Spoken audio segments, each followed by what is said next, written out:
Day three, y'all. Thank you so much for staying with me. But welcome back. Today, I'm sharing our day three experience through our journey through Ghana.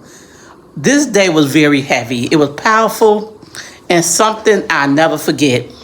From the long drive to Elmina Castle to the walking through the very spaces where our ancestors were held, this day changed me, and I want to take you through it photo by photo.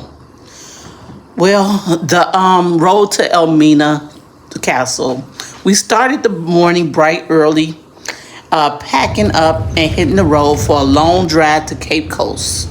As we drove through the countryside, there was this sense of anticipation building, knowing that what we was heading towards, the history, the pain, but also the strength. Along the way, we passed vibrant local markets with people shopping, selling, and hustling. The roads got bumpy in some areas, real bumpy, actually, but that's part of the experience, right? But one moment that really stood out was when we passed the statue of the chief and the president of Ghana shaking hands. It was right in the center of the city. This strong image of unity and leadership was powerful to see. Another thing that never gets old was seeing the strength of the Ghanaian women. Everywhere we looked, women were carrying heavy goods on their heads, selling things effortlessly. Crates, baskets, buckets, and not a wobble in sight. That strength, that balance, that's real power. We kept passing more people selling things on the roadside. Our tour guide, he stopped and bought us what is called tiger nuts to try. They were hard to bite, but once you got through that shell, they were sweet on the inside.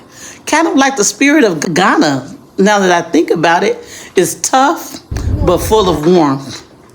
As we rolled into Cape Coast, we passed a bustling fish market. Fresh seafood everywhere. Shrimp, octopus, red snapper, even snails. Yes, we seen snails being sold. But what caught my attention the most was the memorial posters. They have photos of their loved ones hanging on buildings who have passed away. Were posted everywhere on buildings, street poles, and walls. In Ghana, the funerals are major.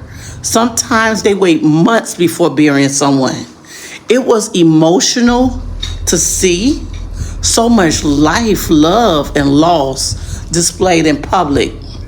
Then we arrived to Elmina Castle. From the outside, it looked like a fortress sitting right on the edge of the ocean. But once you step inside, the energy shifts. You can feel the weight of what happened here. One of the most chilling moments was standing at the door of no return. The final doorway that enslaved Africans passed through before being forced onto ships, knowing that once they stepped through, they were gone, separated from their families, their land, their freedom. It hits hard, people. We walked through the women's dungeon next. The air was thick.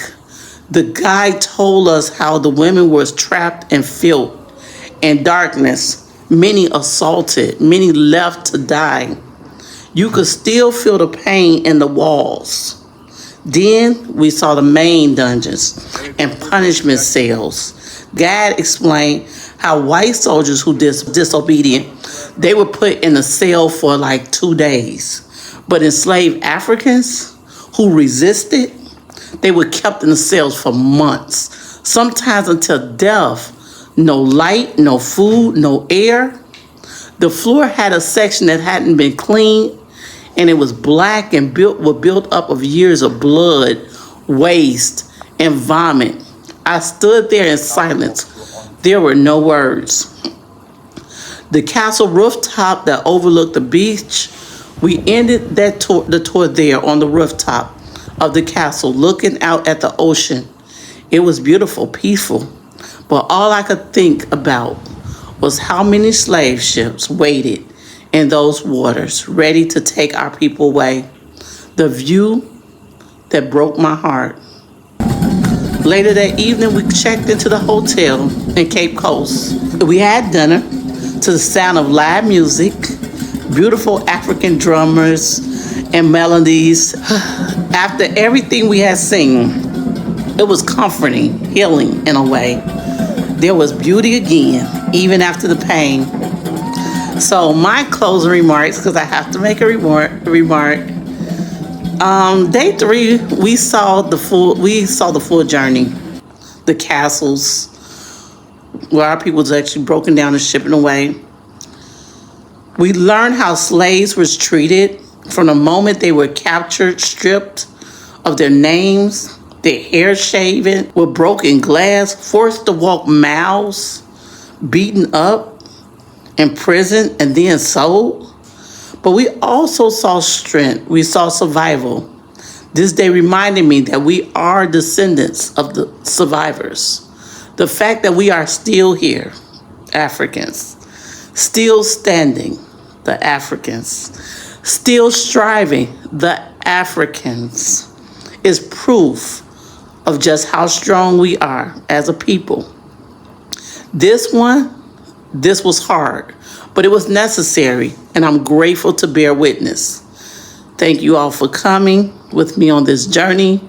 If this touched you in any way, please like, comment, and share.